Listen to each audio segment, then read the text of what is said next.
Ladies and gentlemen, my name is Ted Gutierrez, calling from Houston, Texas, recently back from S4x24 in Miami. And welcome to the Business of Cyber podcast, where we talk about resources. There's not enough of them in ICS for security leaders, which is why we're on episode 30, talking with great minds and great leaders from the industrial control space about OT, about security. We're talking about the lack of time to be able to get your product roadmap or your project roadmap complete. We're talking about the lack of people. That spans across energy, that spans across knowledge, that spans across actual number of human beings on your team. And finally, we're talking about budgets. A lot of people have come under the scrutiny for what they're spending in ICS because maybe they're not connecting the outcome to safe and reliable operations. So that's what we talk about on the Business of Cyber show. Today, we're going to be talking about S4. We just came back from an entire week of being there. Over 1,000 different leaders from the ICS space, and I'm excited to just collaborate today with one of my favorite humans from the ICS space, Ms. Danielle Jablanski. Hello, DJ. How are you? Hi, y'all. I'm good. Joining you from Arlington, Texas, the better Arlington. So don't tell anyone in DC that I said that. Houston's better, but we're from Texas, so that's fine. Yeah, it's fine. Yeah. So excited to have you on the show. This is the first time we've been on the show together. This is our kind of clip art, S4x24 Insights with you and I. What are we going to be talking about today, and how did we come up with this idea? Please tell the audience. We're going to be talking about how I almost just knocked my entire computer off my desk. So I'm glad that I'm allowed on stages at conferences. So I think I love doing kind of recaps of the good, the bad, and the ugly. I think you'd put in the LinkedIn descriptor, what we loved, what was our favorite, and what we needed more of. And I think behind the scenes too, while we were all at S4, there was still a ton of stuff happening. So I'll give you my favorites, and then I want to dig into some other things. And I loved all of the shout outs and readouts, and especially the inclusiveness. So Jonathan Gordon's paper that he put out on industrial cyber about how it didn't matter if you had, looked at SCADA systems for 25 years, or if you're just coming, across the IT mindset or from a leadership perspective, or even a lot of the new leaders emerging at CISA. That inclusive spirit is something we've actually built. It didn't come naturally in this space. And I've been part of that for a couple of years. And we have a lot of people to thank for that inclusivity, especially Dale, of course, Dale Peterson. He didn't allow you and I to speak on stage because he likes us or because we're recognized or because we have friends in this space. He scrutinized our talk and the content that we brought to the table. And I think that's excellent. And we should keep doing that.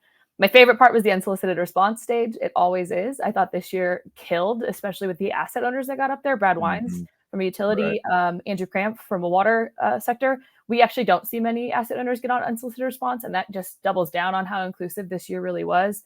And then I think there's a huge need for connecting more dots, and I'm sure we'll jump into what that means and what I mean by that some more, but I want to get your takeaways too.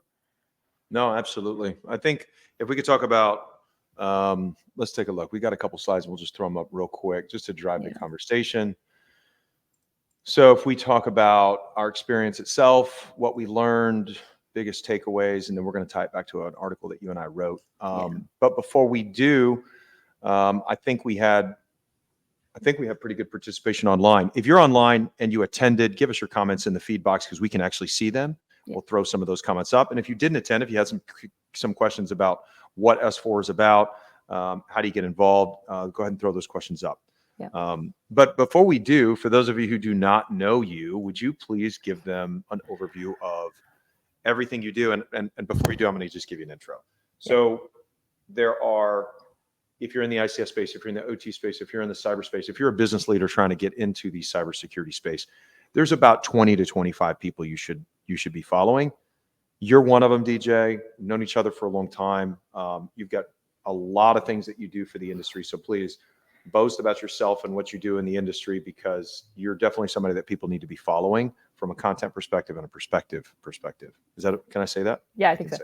Thanks, Ted. I won't belabor the professional resume here. I do hope to give back to the community. We were joking, I have 4 jobs. So my day job is a strategist at Nozomi Networks. That means a lot of different things, including education and awareness. So anyone that has any questions, of course, beginners, leaders, they can always come to me for help. I teach Intro to ICS Cybersecurity at Dallas College. I'm a non-resident fellow trying to help policymakers understand ICS and what's different about this community as well, with my fellowship at the Atlantic Council.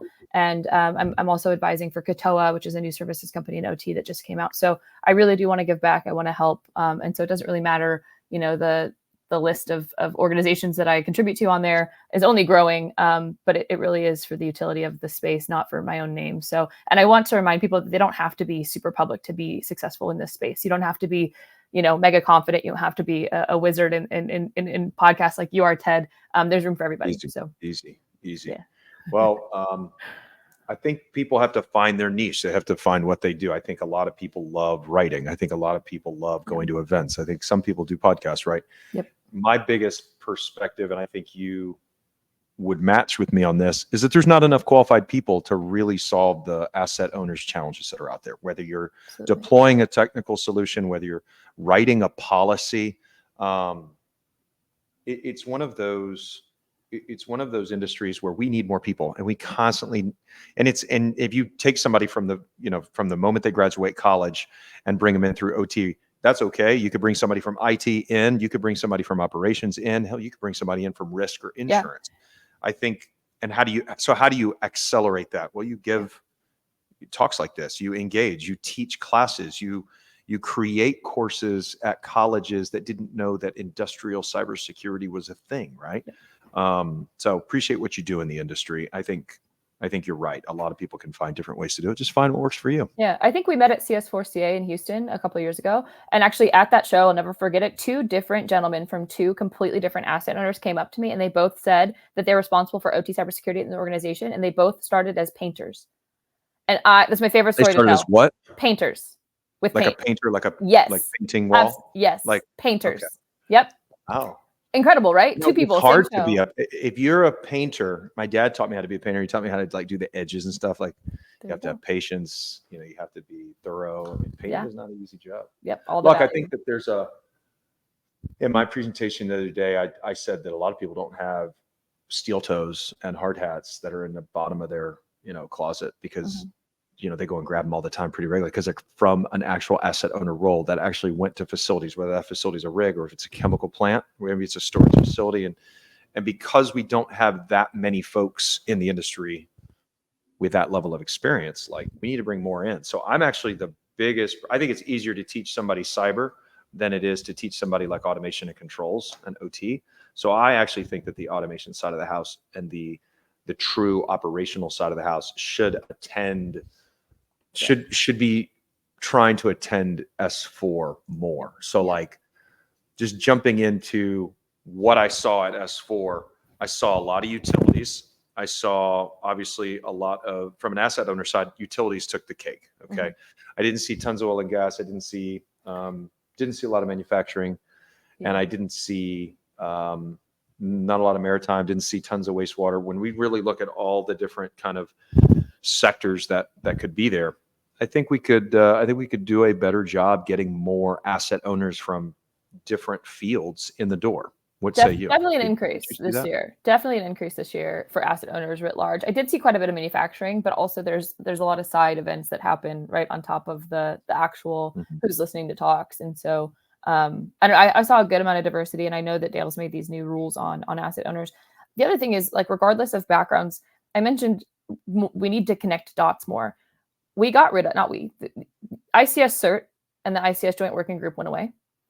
And I think that's a huge miss for this industry, because as we're talking about these asset owners coming to the table to learn and listen, and these, hard hats and cyber folks kind of reaching across the aisle, however you want to put it, whatever background you're coming from, we need to listen more to asset owners. I mean, that was really one of the takeaways from my talk. I'm sure it's a takeaway from your talk that I also missed, but listening requires connecting the dots. ICS CERT and ICS Joint Working Group, those used to be venues for connecting those dots. And so people have their darlings, right, in their professional lives, and they don't want to kill their darlings. But also nobody knows what you're doing if you're not connecting with other people. So I actually heard new initiatives coming out of different spaces from vendors, et cetera. And I was like, hey, are you aware of this other thing going on in industry? And vice versa. This entire NSTAC report came out last week. And one of the big takeaways was that the community, asset owners, is broadly unaware of government services.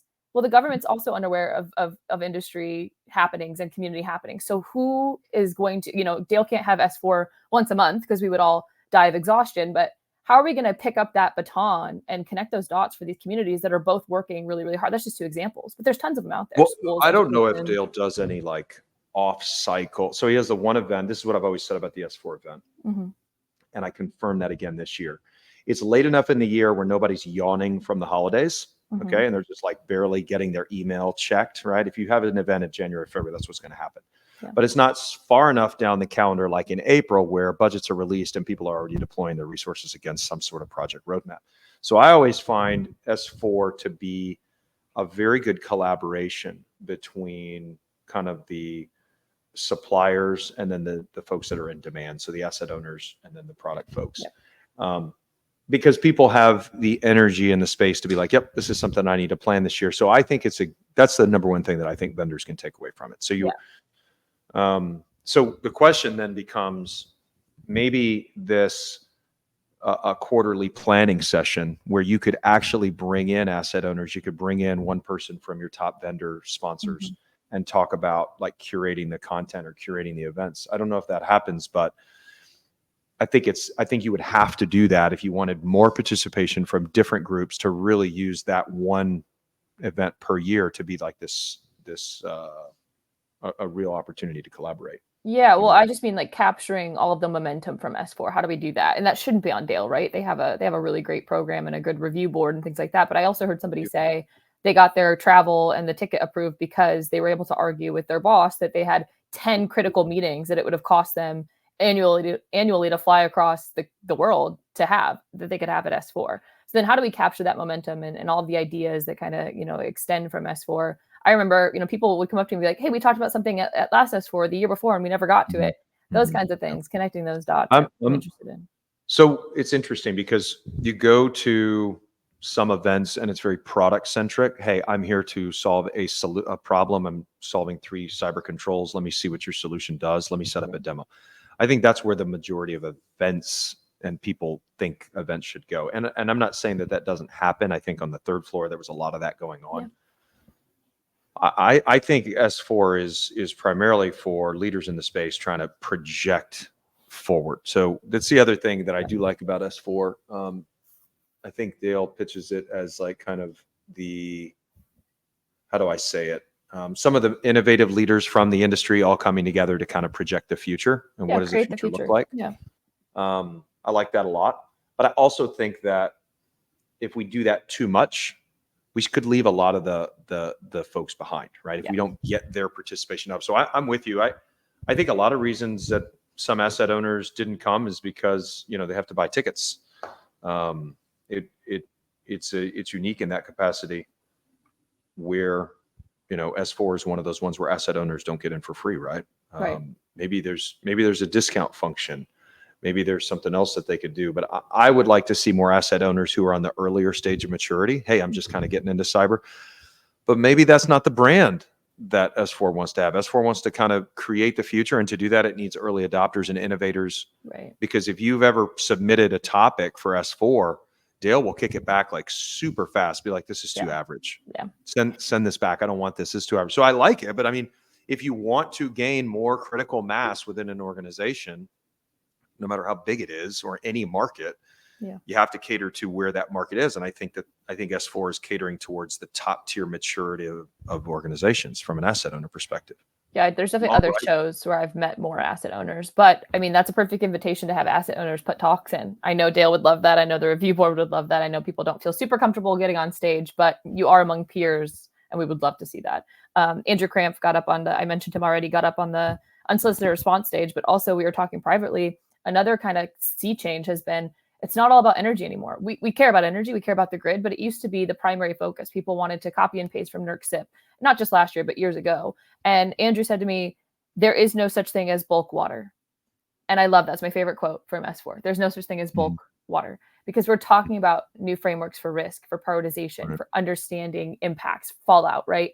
TAM data, all of the things that you and I talked about in our sessions are kind of this high level lessons learned from the listening that we do with our customers, our friends, our peers in this industry. And I think that we're demonstrating that. And so, I mean, the more vendors, the better, but also we can be a mouthpiece. We can be a voice if we continue to listen to these people. I saw fewer vendors in number, and I think I saw more vendors in total. So I think I had sent 8 or 9 folks over the course of the time. This year I only sent 4, which I still think was a heavy number. We had, we were working the whole time. It's a good event for us. Yeah. But I saw some new vendors that had not been there previously, but generally I saw think, a little bit of a pull down on the total number of people per vendor. Do you agree? I agree. I know our team was smaller. I do agree. And also, there were like 6 new companies between S4 and like 3 months preceding S4, which I thought was incredible, given kind of all the economic constraints over the last year. So I think you're right. More vendors, a couple of new companies, and then fewer kind of people, fewer body count per vendor. And that's a good thing, right? Because you go back to your organizations and work with them all year long. You want to bring people in, not, come with a little army of, look at our product. Yeah, I just got a comment online. There are 4 of us from an upstream oil and gas company this year. It's unlikely to happen again next year due to budgetary concerns. Yeah. Having free asset owner tickets would help a lot. I agree. Or subsidized. So talk to me about how we do that. Vendors and others can subsidize asset owners' tickets costs, right? So it's kind of like a scholarship. Are you putting me on the spot right now? No, I work for a vendor too, so hopefully I'm not putting anyone on the spot. Well, I'll take lead on this. I talked to a couple folks on the team, and I think that what position do vendors have? Well, vendors can sponsor things, but how do you make it really unique? Yeah. One of the things I considered when I was on after my talk that I did on the last day is I said, we need more asset owners here. How do we get them there? Yeah. So I think that any new customer that SecurityGate brings on in 2024, I will buy personally an asset owner ticket, if not 2. Yeah. For every customer. So I had a couple of people, they always joke, like on the women's panel, we talked about like people that held the door open for you. I had some folks give me free Udemy courses years ago, free this, free that. Joe Slowick gave me a free CTI class years ago. I will also pay for one vendor personally. Danielle, I will pay for one vendor ticket next year as well. Good. Yeah. Good. Do that. And, yeah, and there was a challenge too. How are you helping small and medium-sized businesses? That challenge was put out a couple of times here. And so I would love to see it from a small company as well. I know big companies have budget constraints too, but I would love to see a small to medium-sized business, somebody who's never been to S4.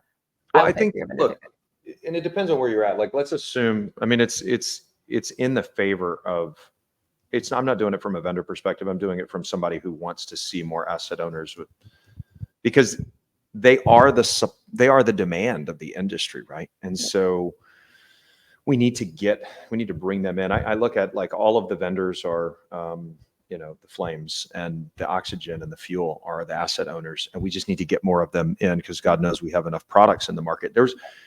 Let's switch to that.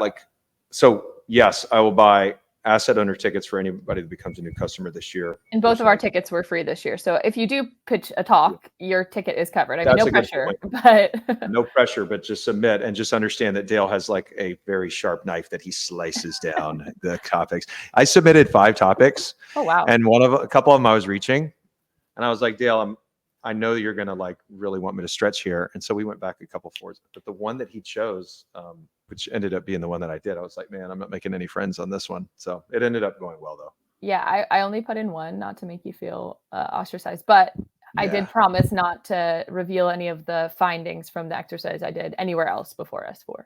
So I didn't publish any of those findings.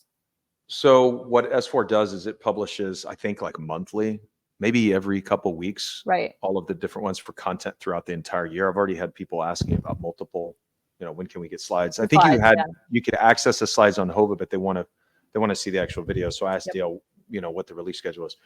Tell everybody what your speech was, and I'll do the same, just to highlight 30, 40 seconds. Sure. So I wrote a paper at the Atlantic Council last year. It's a policy document to help policymakers understand why OT is so different and how difficult it is to rank different technologies or people, process, and technology across all these various asset owners in the 16 critical infrastructure sectors. And I built a methodology out for helping, choose the right scenario for a tabletop exercise, but also the math behind it, organizes a standardized priority score. It is subjective, of course, but the math is equitable. So everyone can actually plug into the methodology and have this priority score built out. You could do it internally, you could do it externally, you could do multiple different sectors, multiple different assets within a jurisdiction. So the example I always use is like a mayor. A mayor could use this to do prioritization across a city or something like that, or CISA could do it across a sector. It really just depends on how you want to scope the process. So the paper's online, and I'll do a follow-up paper that's due with some of the findings from the water ISAC exercise. I already missed my deadline, but it's coming out soon. Yeah. I don't think anybody can keep up with you on the amount of stuff that you publish and write. It's pretty awesome. So thanks. Yeah. Well, we wrote something together, and then I missed yours, but I know TAM data was definitely covered, and I actually used to do that at Guidehouse. It's a report that Nozomi ended up purchasing, and that's actually how I got to Nozomi, was the relationship I built there as an analyst. Yeah, you talked about the Take-Point Research. Jonathan Gordon put a big thing out, and I had an opportunity to meet with him. It was very encouraging that he agreed with my perspective. But fundamentally, I said that the industry is at risk of succumbing to some belief systems, which actually tied to Dale's opening remarks. I love the idea of belief systems. Belief systems turn into feelings and thoughts and actions and results, that loop. And I think that we're at a point in the OT cybersecurity world, I won't even call it a market, where there's a lot of data points that we got to start assembling. And one of the things that I did is I said, look, feedback loops between analysts, investors, product companies, and asset owners is supposed to be like a certain way, but it actually ends up being a pretty skewed model of feedback loops that reintroduce new belief systems. Primarily, the second piece was the market size, total addressable market, how big everybody thinks it really is versus how big I think it really is. I'm not making tons of friends there, because valuations for product companies are primarily based on not only the traction that you get within a given market segment, but how big can that market become. Right. And then finally, I talked about land and expand methodology within OT, and that you just don't land and expand in OT like you do in IT. Correct. And I kind of packaged all these together to tell folks that I think we have some pretty overvalued companies, and we haven't put tons of capital back into the market for good reason, which is causing companies to either go out of business, get really creative on the cap table and their raises, or go profitable, right? And so a lot of people think I was taking shots at companies. I'm actually not. Anybody that goes public, anybody that has open investment rounds, like, I'm in. Like, I want to see those companies grow. I just think that we've gotten into a too big to fail mentality, and I'm not sure that's good for the average asset owner. Yeah, absolutely. I think it depends on how you define addressable, right? When I was an analyst, total addressable market is not every single asset owner on the planet, every single facility, right? It's total affordable market. It's those who will not choose another solution over yours, and it's not peer-to-peer technical solutions. There are different ways to address different problems. There are different security controls and different compensating controls you can introduce that actually don't just have the pure play competition. And I think that's what we need to think about when we talk about total and addressable. We have to actually go back to the drawing board when it comes to OT and ICS and redefine what total and addressable mean. And I think companies are afraid to do that because it doesn't fit the models, right? That they've learned from other industries. The model that they had invested on. I tend to well, agree. that too. Yeah. So total is huge. Addressable, not so huge. Competitive gets smaller. Affordable gets smaller. So that's what makes it kind of difficult to scope. Yeah, and I think that was a vibe that I was feeling at S4. I mean, the number of, I think, initiatives that have been either held up, delayed, or canceled just based on nothing that has to do with demand, but more so on the supply side of the asset owner. Like, they have too many different solutions that haven't been configured effectively. They're having a bunch of turnover internally of their own employees. There's a bunch of factors that I think are getting in the way of scale. And it's time that, my entire thesis was rooted in the fact that let's not forget why the asset owners wake up every day. They want safe, reliable, and profitable operations, right? Yep. In that order. And so that was kind of my calling. I think, but at the same time, I will say, and I would never plug, my company for no reason, but when things happen, here we go, ladies and gentlemen. When things happen, like the invasion of Ukraine, reporters were calling Nozomi saying, "Are your customers panicking?" And we're like, "No, why would our customers be panicking? It's those without any tools, right? That's who we're worried about." And that goes back to that safety implication. So I just thought it was a weird question for people to be asking, "Hey, are the customers that have this visibility, continuous monitoring in place worried?"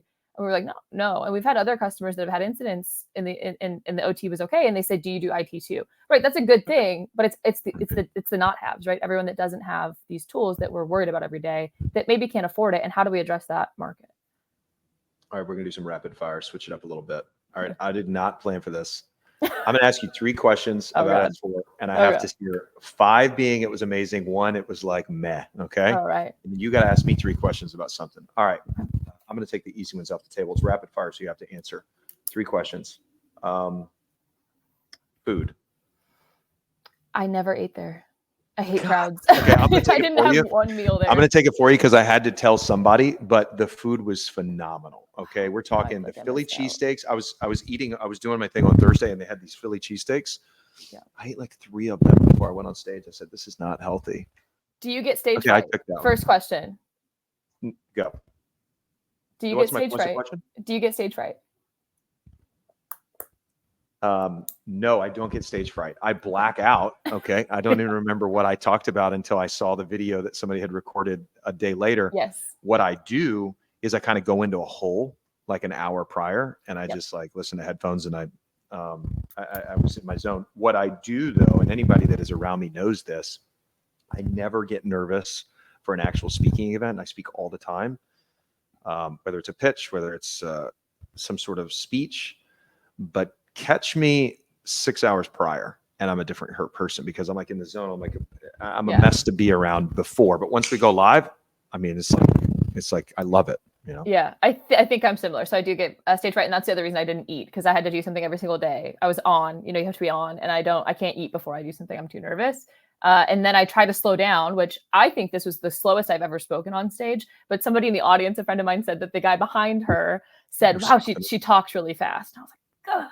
Oh, still. You're still rapid fire. It was the slowest I'd ever. People say the same thing about me. They told me, they said, put your hands like this and stand like this and talk slow, which I did, which was good. I think some people, okay, here's another one. Were there more than 3 times, true or false, were there more than 3 times that you walked in to see somebody speak and you were totally underwhelmed? False. False. So you loved it. So good. So you only had like 1 or 2. Well, I don't want to say I only went to the side stage, but I actually only saw main stage on Thursday. And I was on stage 2 and 3 the rest of the time. And you were positively. I was positively, yeah. And I put that in one of my posts as well. The conversations we were having, we were joking about secure by configuration as a new term, right? A lot of really good deep dives on the technical front. On stage 2 and 3. So I missed main stage, so I don't know. I'm not reflecting. Yeah, I totally understand. Yeah, that's good. Okay. Well, I don't ask you that one. Okay, give me another. Okay, so I mentioned the NSTAC report, and since we're just flying off the cuff here, the NSTAC report really kind of was a good service for our industry as well. It follows the national cybersecurity strategy considerations, but the 3 things that were takeaways were that critical infrastructure needs economic incentives to do better cybersecurity. I think we've known that for a long time, that we need to simplify it somehow, make it more simple, right? Really difficult. And the last one was liability protections, which I'm sure we won't get into, but which of those do you think is the most achievable, not the most needed, but the most achievable consideration for critical infrastructure? So the first one was, the first one was economic incentives. Second one was simplification. And the third was liability protection. Liability protections. Which one do I think is the most achievable? Honestly, simplification, right? So if you can, so I always tell people this: risk is like risk is like love. Like, what does it mean to you? Like, it's hard to really define, and I think people get wrapped around the axle so quickly about trying to be utterly complex in their overall cyber journey. Cyber journeys are just like relationships. Like, you can start off really, you need to build upon it, and so stuff's.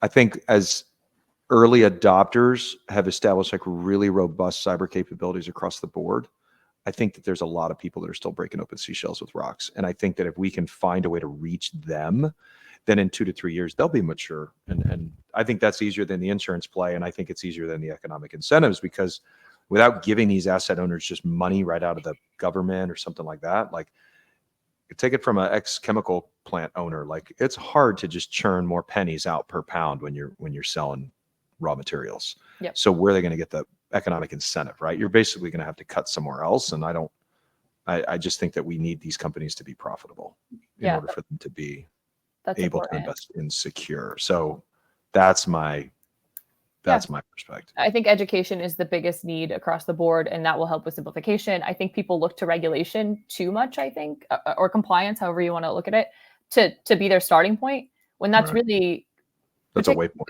Right. It's an outcome, right? An objective. It shouldn't be your overall strategy. So that's another difficult thing. And there's so many different directions and routes they could go in, where education and having somebody, spearheading that initiative that doesn't have 17 other jobs within your organization is important. And then I think it's 2 other things are really important. I've said them a ton of times. I'm going to double down on them here. 1, cybersecurity is not a regulated market. You have to do your research with what you're buying in this field, right? You can't go on word of mouth. You've got to do a lot of research. You have to ask the right questions. And there are actually initiatives out there building on that. So the DOE has an initiative right now to help with cloud adoption, right? So there's different ways to help educate, not just how do I scope my cybersecurity program, but how do I ask the right questions of the vendors I'm choosing, regardless of what technology I'm adopting. And the other thing I like to remind people is it's not all about us. We have the hero complex in cyber. A lot of people have talked about it before, but to your point, there's so many other parts of the organization that you might be asking to pull budget from that are more important. And cybersecurity at the end of the day is supporting the business at these organizations. And we forget that really often, especially when we can talk to each other. I think we do, because we're looking at a given asset owner. We're like, that asset owner is worth 1.7 million in its total contract value. And you sort of forget that, well, maybe they've had a rough couple of years, right? And they can't invest the same way. So I think you've got to have an element of probably sympathy. I don't think everybody can have empathy for these asset owners because they really haven't been in their shoes. But generally speaking, I think we're at risk of losing that. Now, tying it back to S4, create the future. So what if the future is simplify this stuff? Yeah. I mean, the brand of S4 has been, so for the folks that have not, but by the way, we have 100% participation on registration rates, which has never happened. Wow. We actually have more people attending right now live than we even had registered. So I don't think it's me, it's you. So No, thank you. I do have an analogy I want to use since you said this, but Okay, send it. And then I'll so you're talking about, raw materials is what you mentioned. And I used an analogy with the Titanic. Of course, the Titanic was a product that was a marvel of engineering when it left. I actually love this story, and I haven't told it in a long time. I went to the museum in Belfast for the Titanic, and I was looking in the gift shop, and I picked up something, and I thought I was talking to myself, and I said, they're really proud of a ship that had a bad outcome. And one of the people working in the gift shop said, it was 5 minutes left. Well, it was 5 minutes left. He was totally joking with me, like heard me and was like, it was 5 minutes left, kind of making light of a situation. So I talk about this because a ship is no longer a raw material. A control system is no longer a raw material. We have all these systems now with digital interconnectivity to help guide ships along their journey. And the same thing applies to OT. And the question is, when we think about ourselves as being the end all be all in cybersecurity, it always becomes, well, would you have wanted to avoid the iceberg? The answer is always yes. So that's always the starting point. And so then it becomes, how do we prioritize that? But we tend to lose the rest of the priorities. You have to feed people on a ship, right? You have to make sure that there's sanitation. For some reason, when we talk about cyber avoiding the iceberg, we forget about all the other priorities and we just talk about prioritizing cyber. And it's like these businesses have 17 other competing priorities and we need to meet them where they are, not just say, here's the right tool for avoiding the iceberg. And there's a couple different tools for the iceberg. Yeah. I mean, in my presentation, my final slide was purely about safe, reliable operations. What I basically did is I said, look, anybody that's been from the oil and gas industry knows, like, the culture of safety. We didn't invest millions and millions and millions of dollars to create safe cultures. We changed the way we think about safety and how it applies to our business. You're saying the same thing. You're saying, where does cyber fit into this? The question is, is S4 the right group? If it's create the future, I don't know. I mean, this is a question for Dale. Like, if you could snap your fingers and bring 350 asset owners who are relatively early in their buying process, their cyber maturity process, we're talking small, big, all over the world. Is that the type of people that we want, or that he wants, or this collective industry wants at S4? That's a question. Yeah. Because I think there's two sides to that coin. One side is, are they going to help drive the conversation on what the future looks like? And the other side of the coin is, they are the future, because they're the next buyers of that product. So if you don't listen to the market, and I think that the market is kind of going like this. I mean, we have asset owners who deployed millions of dollars on the most high-tech solutions 3 years ago. They're either churning right now, or they're looking to sustain and buy other products to, broaden their overall security horizon. But where are all the new market entrants? Is there a place for them? I don't know. Yeah, I think there's a huge place for people. And I think that that's really interesting. I continue to plug the consulting firms, the smaller companies. If you are not in a mature enough place to purchase a tool like Nozomi will tell you that. And we do invest in people and consultants and all of those relationships to help you. Do you need a threat model? Do you need to review the MITRE ATT&CK plan before you want it as part of your automated system? Doesn't Nozomi only do pretty much a whole 100% channel based We are a partner in channel first company is what we say. But the other thing I want to mention is last year there was a mega corporation, I won't say which company it was, that said if small, medium-sized businesses can't afford to do cyber, we'll just buy those businesses. That's not good, right? Monopolies are not good. Also, if you come from any type of threat background, like I bring up my nuclear weapons policy background, you want redundant targets. I know that sounds bad, but you want redundant targets. You don't want to simplify things down to 3 providers. That's bad for security. It's bad for safety. It's bad for the population. It's bad for our country. It's bad for everyone. Well, look at what happened in big tech right now. I mean, a lot of the different, I think the green bubbles going away? I think they're going away with new legislation. Green bubbles on Android versus Had iPhone. no idea.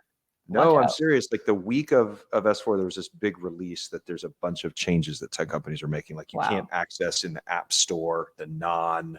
Yeah. So the antitrust is a huge, part of tech. 100%. And like, when are we going to, so if you think about kind of, so I saw a lot of new vendors this year, vendors that kind of, I didn't know that had approached me and said, hey, we want to, potentially do business with you guys. And I said, well, tell me more about it. European based. Okay. So not America, European based companies are starting to pop up here and there, but where's the addressable market fit? Totally separate. But, it seems like there's a healthy number of new kind of vendors coming out the gates. Which was a good surprise, right? I was surprised. It is a good, economically. I think you're in this phase where you got some market incumbents for, let's say, 5 of the really big controls. Let's say there's top 20, there's 5 to 7 controls that some of these big market incumbents can solve. Yeah. Consultants are filling up all of the white space across all the different processes and people stuff. Mm-hmm.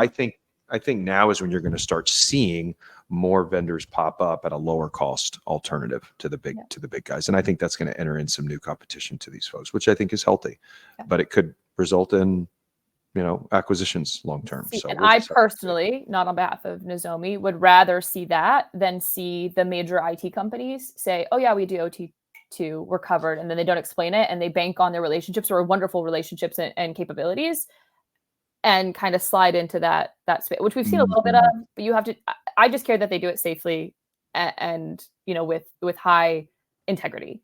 And so I'd rather see the small to medium sized competitors. Would we like to see more IT companies that send a cohort of people from their OT team at S4? Because I didn't see a lot. I don't think so. I think that they should have their own. So I know that a lot of them have their end user group kind of facilitations, right? Mm-hmm. So I think they add it to their own, right? I think they bring in Dale and other experts to some of their forums to say, I know you're dabbling in this, you're thinking about this. We've actually seen some companies that are pretty successful. I mean, Tenable it does both, right?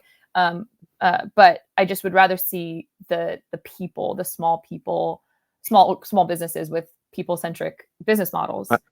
Yeah, I still think S4 is a very, very small community. Yeah. And I think that I'm curious where it's going to go in the next 5 to 10 years. Yeah. Because if there's a big divide between IT and OT, right? So one of the biggest things I talked to folks about was, where are all these OT companies going to go? Are they going to group together? Are they going to try to go public? Because we just don't see these IT companies really coming in and making purchases. Right. So.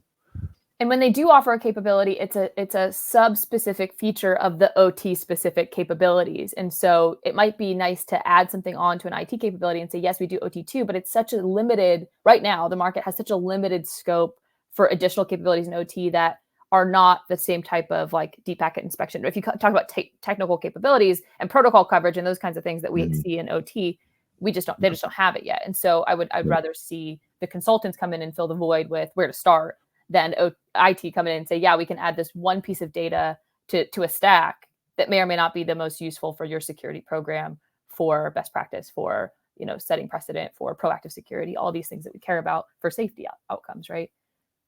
I still think it's a niche market, and to be able to bring 1,000 folks from a niche market for a 4-day event, I think it's awesome. But I also think that if you don't evolve, then it gets stale.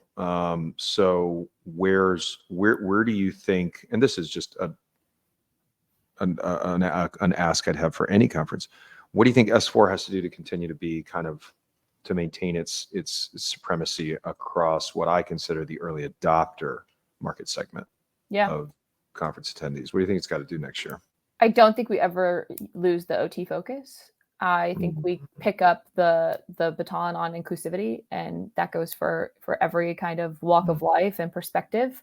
I think we continue to lean on some of the quote unquote experts, but also we can recognize new experts. The woman who gave the food security talk, people have asked me for years, what keeps you up at night? And sometimes it's a water incident, but actually it's a food incident that would affect, a spraying component in some treatment of lettuce, right? Something like that. Like a food incident really keeps me up at night. And she's an expert in her field. She came from IT, but it crosses these boundaries. And so I think Dale is really good at pinpointing who's on the cutting edge of OT, regardless of where they come from. And I think we still need to do a better job back to simplifying. When we give those talks, if you're on the main stage, this is what Dale pushed back on me. He's like, I don't care about the math and your methodology. You published it. Don't explain that. Simplify it. And that's what I had to do when I went through my rounds of submitting my PowerPoints. And I think as long as we stick to that simplification for education, awareness, training, et cetera, stick to OT and make it increasingly inclusive, more asset owners, more subsidization of ticket price, more new companies, new entrants, small to medium-sized businesses, et cetera. I think it'll keep doing what it was intended to do. And I think maybe Tampa is a good refresh for that. I know, just the 1 year to try it in Tampa. Houston would be awesome. Maybe Dallas. I mean, Dallas would kill. Very affordable. Yeah, but I go up to Daytona and throw some racing in it too. I mean, sure, yeah, for the vehicle buffs. And then I wanted to bring it back to our article, because we were talking before about the 3 pillars in our article were transparency, accuracy, and precision. And I think those values are what our niche market, industry, whatever you want to call it, hinges upon: transparency, accuracy, and precision. In an article that was about choosing the right product, but it doesn't just apply to products. Like it applies to regulation, compliance, a company's mission and vision, the outcomes and the metrics that you promise from your product. All of those should fulfill those 3 values. And I think Dale has a great eye for those 3 values across the board, whoever he's talking to. Makes sense. Ladies and gentlemen, we are talking about maximizing limited resources in OT security. That is the title of the paper, which was released, I think, in Q3 of last year. I think what we talked about was, transparency. Assessments can mean a lot of things to a lot of different people. We talked about the power of assessments. I tell people all the time, if you're going to deploy a product, you're going to do assessment before and you're going to do an assessment after. You're going to do the assessment to get the budget and validate that there's a gap, and then you're going to do an assessment afterward to validate the somewhat of a return on your investment. Whether you're doing that effectively or not is where this whole theory of transparency comes in. I'll bridge this comment with kind of what you're create the future is. I think that if we don't drive collaboration across the business units, specifically on OT, then we're not building, right? So you said we should keep OT as the focus. Well, why not and I agree. I think Dale's done a really good job with that over the years, but why not start bringing the non-OT folks who kind of work in that realm, whether that's finance folks, whether that's operations folks, automation folks, hell, bring a procurement somebody to just understand, because I think that the level of acumen is way up here, but how are you going to bring people up if you don't kind of show them what the early adopters are? So, and that theory of transparency, that's what Dale was talking about in his opening keynote. He was like, let's be transparent. You have, correct me if I'm wrong, I'm just going back in time here.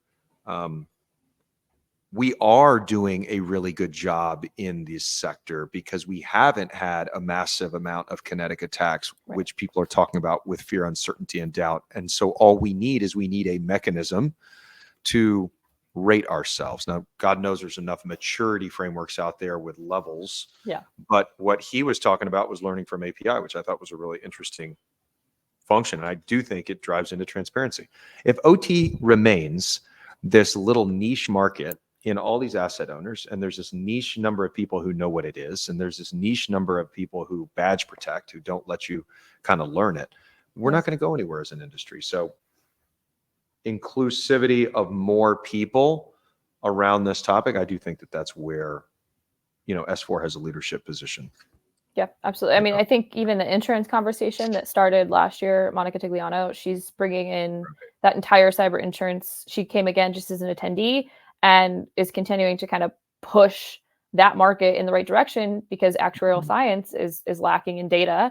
And we know that these massive incidents that could result from an OT cyber incident are plausible, right? And so this whole community is working together on prevention. Now, what prevention means to different people depends. It used to mean perimeter security, and it used to mean access, and now it means, data points, TTPs, and IOCs and OT don't amount to IT.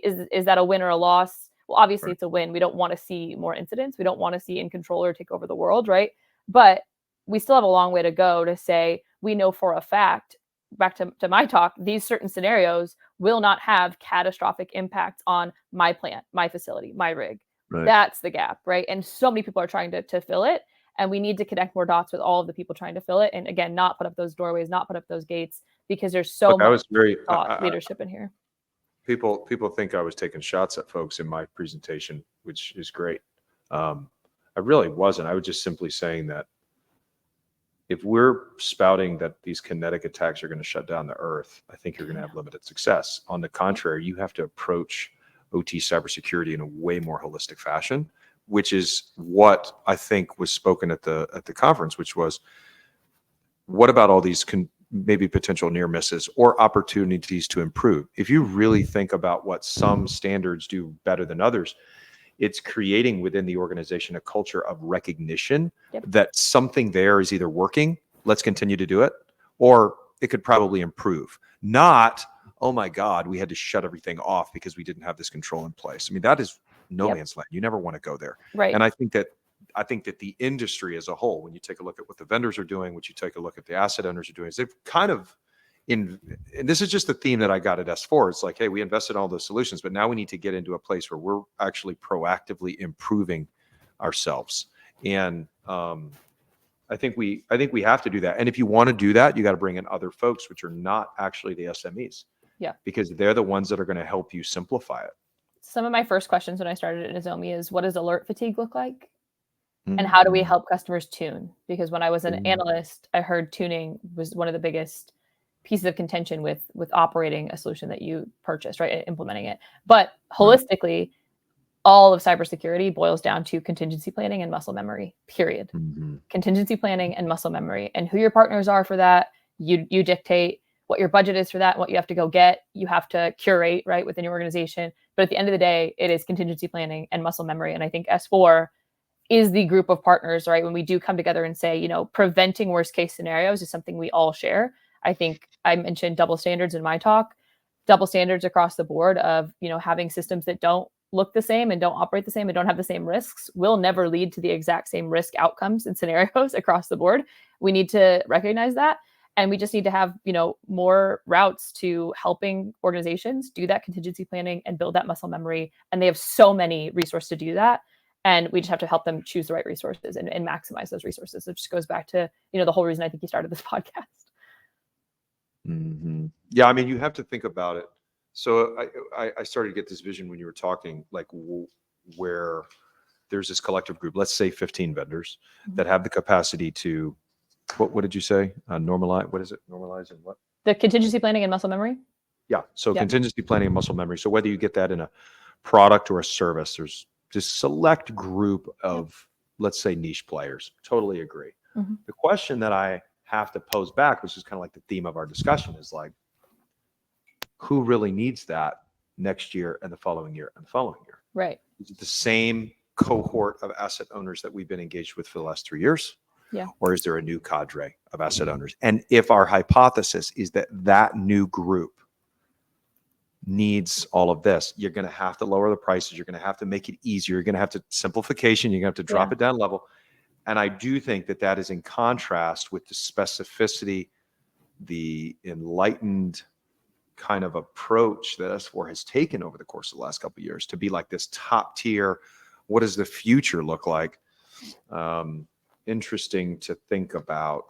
Yeah, there's definitely other groups prioritizing that question. So the PCAST report that came out right before S4 and a couple other things that historically have looked at, like, how do we build a national, I used to call it a census. It's been a national asset inventory, right? The install base of OEM products is one focus area of trying to build out a potential target list, right? We had the Sector 9 list, right? From DHS forever ago. We have this other kind of, operationalized how do we build kind of a target list of the most vulnerable assets out there? Can we look at install bases? There's another approach to how do we understand assets on the internet, what they are and how to get them off the internet. So there's a couple of ways to cut at that prioritization question of which organizations need them, but it also depends like what the catalyst is. And I think S4 has a bunch of different examples of catalysts. Hopefully, you have an early catalyst, which is you're able to find a budget to do those, who needs what, how do we scope, the resources we have. But a lot of the times, to be quite frank, the catalyst is an incident. And that sucks. And we need to change that. So I don't know which avenue is the right avenue to change that. If it's government, if it's more regulation, if it's more best practices, right? There's a kind of a wealth of approaches out there. But I think in the next couple of years, we'll start to see those shake down to something that does build contingency planning and muscle memory. So like the Oldsmar example, that was an incident and then wasn't an incident. Either way, they had contingency planning in that organization built in. At the same time, it's the team viewer is still an access point. It's still an insecure technology if it's used improperly, right? If that access is there. So the scenario that didn't happen, that we thought happened, is still a plausible scenario. It's one to plan for, right? And so you have these contingency planning. But typically what we see is the starting point is after you experience a breach, an incident, an IT shutdown, with, Colonial is an example, with, this approach to OT wasn't touched, but it was a catalyst for a lot of different things. And so I think we need to figure out, maybe for Dale next year, we should kind of organize around what are the right catalysts and what are the wrong catalysts, and how do we then build on the right catalyst. And I think a lot of the ISACs are trying to be catalysts, right? It's not just about vendors and products, right? There's a lot of different ways we can have this rallying around the flag effect that brings all of these kind of different lines of activity and investment and process oriented things, right? From the CPGs to, the exercises that we're running with the EISAC. How do we bring that all together? That's the hard part, to be a positive catalyst, a proactive catalyst, and not just look at my baby, I've built it and I love it, right? That's hard. I think if you really, so every asset owner is going to be interested in a couple things. Maybe it's CPGs, maybe it's incident response, maybe it's personnel. Like there's these, let's just say there's 10 great things that you have to do to be a great CISO or a great OT leader. So, one thing he could do is invite people over the years to have a working group on that, and then drive the presentations, make it a little bit more community driven on how we how you choose the speakers. Because I think if you get the asset owners to everybody likes to be heard. Everybody likes to be heard. And I think there's kind of I think Dale and S4 have an opportunity, right? Like if we keep driving into a more complex future, then keep it the way it is. If you want to broaden the horizons, keep it OT, but broaden it to more people and more inclusive, I think you've got to make them part of the kind of solution. How do you get more people on stage, right? So but then you also have to simplify it at the same time. And once you're simplifying, you have a whole education. New market. I mean, we're going to have to go from, college math down to like 5th grade math. Which is about the math I can do. We should have a caveman stage and I would run it because I like simple stuff and 4 slides maximum, crayon colors. Some people want that. I think that we also are at risk of, if we're too complex, we have too many confident people on stage talking about too many high-tech things. I think we're going to miss the mark. And I went to a couple different speeches and the title was just supreme. It's like, that I want to hear. Yeah. And when I actually got in, I'm like, what are we talking about? Like, I just sort of got lost. And it's not because I'm ultra critical of the speaker. Speaker did great. Yeah. But I feel like it didn't connect to people that were not at a higher echelon of maturity. And so that's what I saw throughout S4. Over the head. So that's the intent. Yeah, it's a little over the head. And I think that people have been incentivized to be the most, bleeding edge. I get what you're saying. Yeah. So you see where I'm going with that? Yeah, the most out of the box talk might be the most selected for the future, creating the future. But I think Dale does a good job of which stage he puts people on. I will say that wasn't my experience this time, but last year I did have that experience where I walked in and I was like, what are we talking about? I'll flip with you. I met more asset owners and engaged in more asset owner conversations last year than I did this year. And I had way more this year. Crazy. So, well, you didn't see my talk and I didn't see yours. So we're obviously on two different wavelengths Planes. here. Yeah. Hey, that's good though. I think Yeah. that showcases a varied experience level that people are having, right? Yeah. So, And who gives the talk? So like Joe Slowick gave a talk on visibility and detection, former Dragos, and it was perfect to come from Joe because he has this wealth of experience and knowledge, and it didn't come from a vendor who's doing that today. It came from somebody who's at MITRE breaking down why it matters, how we build detections, not how we do competitive rules, right? And coding. I thought that was excellent, right? So who they have giving the talks, I think matters, not because of who they are, but because they're the most qualified to give the talk. And it's not about buying a product or looking for a solution or looking for a service. I mean, if I had pitched a talk on visibility and detection to Dale for the main stage, he would laugh in my face, and he should. And so I think that's a really good point that he drove I down. can't remember the last time I gave a talk on assessments and There you go. Right. so Yeah. I don't So think there I'll do is that. this. You have to be delivering something a little new age to be And a part little of bit. that I had to somebody be ask part me, of the said, main stage. do you have a flak vest on after the speech? I was like, dude, who's going to shoot at me, man? Like, what Yeah, are you that's going to do? wild. Like, I don't think let we're it go. headhunting Ted yet, but no, I I- think people should be confronted with challenges, right?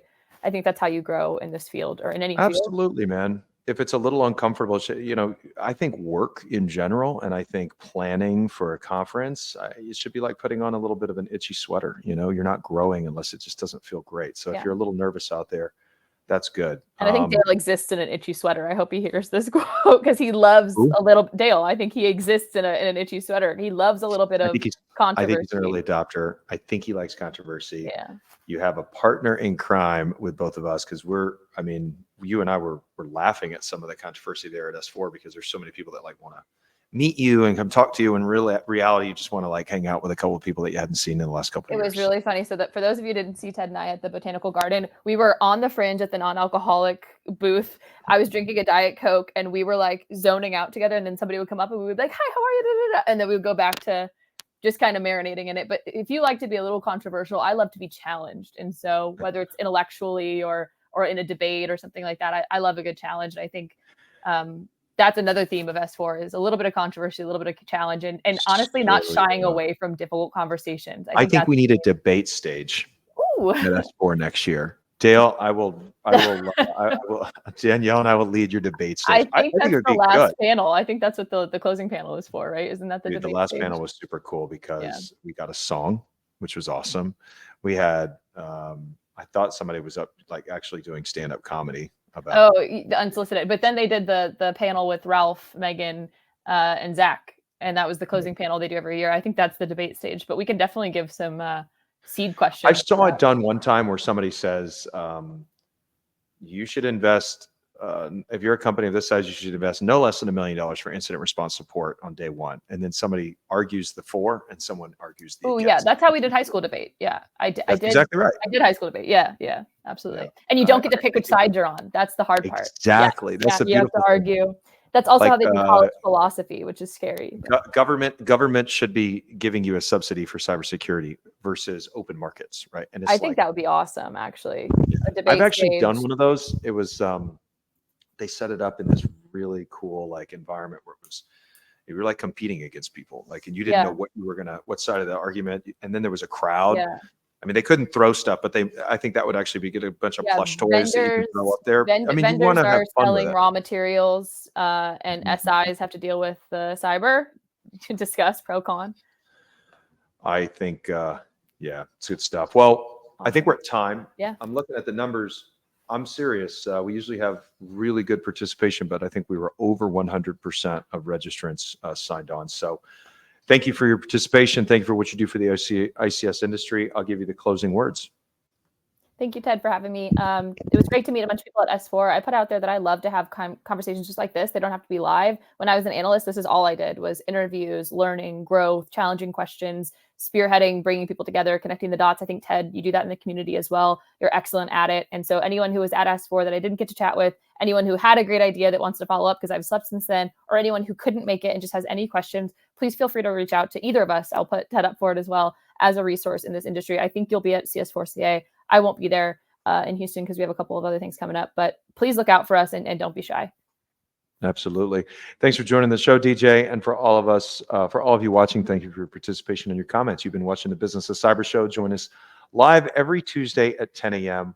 We'll follow up this with a couple key highlights, and go ahead and check out our article published last year, how to maximize improvement of resources in OT. DJ, have a wonderful week and a wonderful weekend. Thanks, y'all.